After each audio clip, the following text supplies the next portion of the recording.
بسم اللہ الرحمن الرحیم۔ میں شام کے شہر جوبر میں گھوم رہا ہوں۔ یہاں یہ آپ دیکھ رہے ہیں یہ گاؤں کے گاؤں، دیہات کے دیہات، یہ گھر، یہ محلے، ان کا کیا حال کر رکھا ہے۔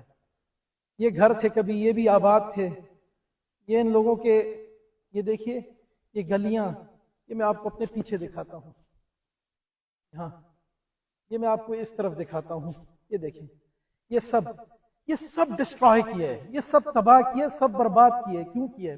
کیونکہ یہ اہل سنت تھے، کیونکہ یہ خامنائی کو پسند نہیں تھے، بشار کو پسند نہیں تھے، ایران کو پسند نہیں تھے۔ ایران کو خوش کرنے کے لیے بشار نے یہ حال کیا، یہ ان لوگوں کا یہ حال کیا ہے۔ ان پر ہونے والے ظلم پر دنیا کیوں منافقت سادے بیٹھی ہے؟ کیوں دنیا کے ہونٹ سل گئے؟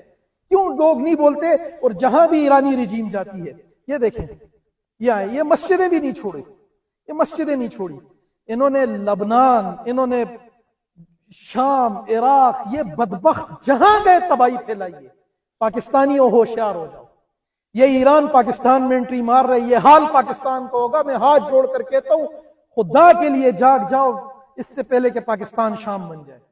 یہ خامنائی، یہ اس کی لعین ذریت، یہ خمینی کے پیروکار، یہ انہوں نے کیا ہے دنیا کے سامنے۔ اور کیا دکھائیں آپ کو؟ یہ لوگ قابل معافی ہیں۔ ان مظالم کے بعد بھی لوگ کہتے ہیں انہیں معافی دے دی جائے، معافی دی گئی، سیرت پر عمل کر کے پھر انہوں نے شرارتیں شروع کی۔ کیا کیا جائے ان عالمیوں کا؟ کیا کیا جائے ان بشار کے حامیوں کا؟ کیوں ماہر الاسد آیا واپس شرارت کرنے؟ یہ حال کیا ہے۔ اس سے پہلے کہ پاکستان کا یہ حال ہو، جاگ جائیں، پاکستان کے ادارے بھی جاگ جائیں، پاکستان کی عوام بھی جاگ جائے۔ کسی شیعہ کو سنی سے مسئلہ نہیں، سنی کو شیعہ سے مسئلہ نہیں، ایران کی شرارت ہے۔ ایران شریر ہے، اس کی فطرت میں، اس کی ذریت میں شرارت ہے، اس کی ملا رجیم کے اندر شرارت ہے۔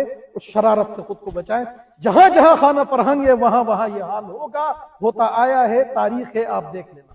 اپنی حفاظت فرمائے، ایمان کی بھی حفاظت فرمائے، جان کی بھی حفاظت فرمائے، گھروں کی بھی حفاظت فرمائے۔ اور دیکھیں یہ حال ہوا ہے شام کا۔